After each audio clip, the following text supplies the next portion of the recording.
Well, hello, friends. It is TexAgs Rewind. You know what to do when the video starts. You're supposed to like, comment, subscribe. Definitely subscribe. We're trying to grow those numbers, as we've told you. Today on the show, OB gave us week 2 games to watch, and there are some teams in those weeks that have a lot to lose this week. We kind of talked about that. John Harris joined us for a deep dive into the A&M offense. Really liked Johnny's perspective there. Recruiting country, a lot of new stuff going on, a lot of stuff to update. Brauninger was all over that. And Peter Burns, still sad about LSU. While we here at Texas A&M, we just like winning, and we hope to keep it going. It is TexAgs Rewind. Check it out. I think we're going to start off with number 22 Colorado taking on Nebraska. An old school rivalry. It is. That used to be a real nasty rivalry back in the day. So it's, anytime you see two old rivals get together, that's interesting. But gosh, I think people just now want to see if there's more of that Colorado track meet offense going. Can Nebraska slow it down at all? Can Nebraska hope to score with Colorado? Because Nebraska couldn't score against Minnesota last week, but TCU also ran up and down the field on Colorado. So maybe that helps answer some questions that may be lingering about just how good this Colorado team is, how bad Nebraska is. I don't know that even if a Colorado win, if that says, okay, Colorado's for real, because I don't know how good Nebraska is. But, you start stacking wins, you gotta wonder just what Deion Sanders has already done. Well, some people were thinking to themselves before the season started, I don't even know if Deion's going to be bowl eligible. And you get 2 early wins like that, I think you can start feeling pretty good about the direction of at least this year, at least the direction. Like I said, I always approached Colorado as a curiosity, and based on what we saw last week, you think that there's very little doubt they can move the football. Of course, a lot of teams moved the football on TCU last year, and they're probably not as good. But are they going to be able to play strong enough defense to consistently win? I think that's a valid question after the first week. Absolutely. I think people need to go to your YouTube page, watch it, like, comment, subscribe, all the stuff we ask you to do with TexAgs. Go become a subscriber to footballtakeover.com. But kind of give us a preview of what intrigued you so much offensively from what A&M was able to do in just one game against New Mexico.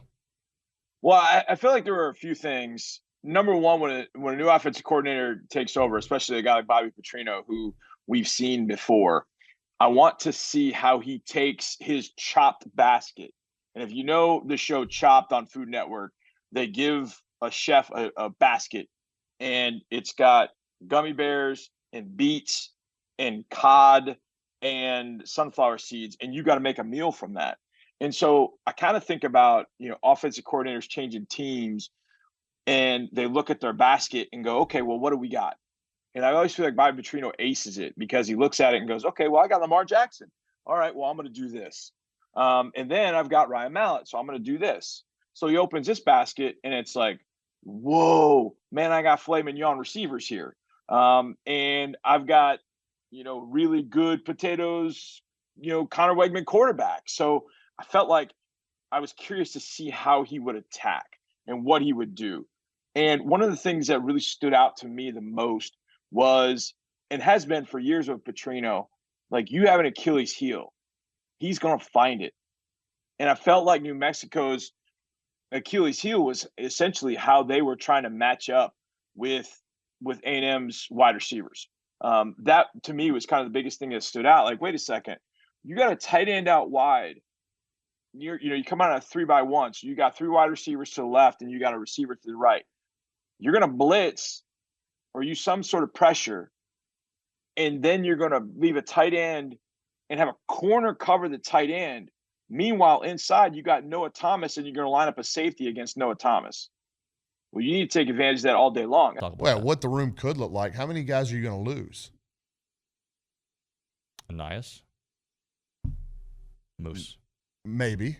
Yeah, maybe. But Maybe. He's potential, right? Yeah. Anias and Moose. Anias is the only one that you know you're going to lose. Now, who you adding? Got some Cam dudes. Coleman, Yeah. who has been just as advertised, 5-star for a reason. Draylon Miller, best football player in the state. Ernest Campbell can flat out fly. DeBron Gatling, Jalen Horns, like now you're talking about a receiver room that is not only elite at the top, it's elite within its depth too. And so that 2024 receiver room will be as talented. Now, who knows if they're going to be as good? Sure. And I've had conversations with people in town that trying to differentiate to make sure they understand about the talent right now on the A&M roster, that just the pure raw athletic talent is probably the best we've ever seen in the schools. From a talent standpoint. Just a raw talent. Does that mean they're any good? Who knows? Right. There's a difference between you're either a prospect or you're a player or you're both, right? They've got an incredible group of prospects over there. They've got to turn into players. You understand what I'm saying? Sure, yeah. So that's what we're talking about. So when I look at the receiver room next year, I mean, could anybody ever top that 2012 receiver room in terms of player? Mike Evans, Ryan Swope, Easy Wachiku, real players. Malcolm Kennedy, those were players. They showed up on Saturday. They were also good prospects, but they were real players. So that's the transition that we're looking for. We think Evan Stewart's an elite player. We think Noah Thomas is an elite player. We know Anias is. We know Anias is, right? So they're trending in that direction. But when you're talking about just the talent, athletic gifts, that 2024 receiver room might be the best we've ever seen. Yeah, I think that's and I mean, maybe it's just me kind of trying to, as a coping mechanism, but I'm like, all right, when I take a deep dive into this, I'm like, who would I take in a game right now on a neutral site?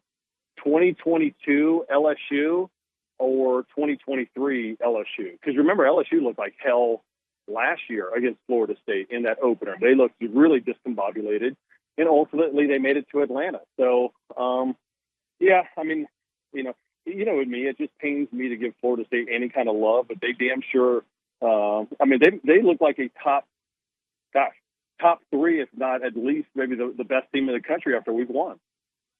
Talking to Peter Burns here, brought to you by Blue Delta Jeans on TexAgs Radio. All right, let's move off LSU for a moment and talk about things that make me happy. And A&M's offense makes me extremely happy after a couple years of not being so happy. Just your take on the first test, which was just New Mexico, but raving reviews on this end. No, it shouldn't make you happy. Like it should, and honestly, it should make every single Texas A&M fan upset right now. And that's where I looked at it. I was like, I was more pissed off when I saw how good this offense looked because I was like, wait a minute, why didn't we go down this route 3 years ago? Right? Like, when all of a sudden, Jimbo all of a sudden decides, all right, now I need somebody to come take care of the offense. I need a different mind on it. And he's going to shift to more of the head coach CEO role, which a lot of coaches are doing right now. I almost looked at what happened against New Mexico and being like, man, I think I'm just kind of upset now that we didn't go down this route earlier. But I guess, better is late than never. And I think that was the second biggest takeaway I had all week long. Number one was Tennessee defense looking a little bit better and looking aggressive. But two, it's just how fluid Wegman looked in that offense, getting it to playmakers. And that's why I cannot wait for this matchup against Miami to see if it's a legit thing or was it just a week one against the Lobos type thing. All right, that's going to do it. Tomorrow we will have Billy Lucci and Seth McKinney on with us. The final countdown on a Thursday, not a Friday, because we're switching it around because of our travels to South Florida. Hopefully you'll check that out and like, comment, subscribe. Do what you do. Thanks so much for watching TexAgs Rewind presented by Yeti.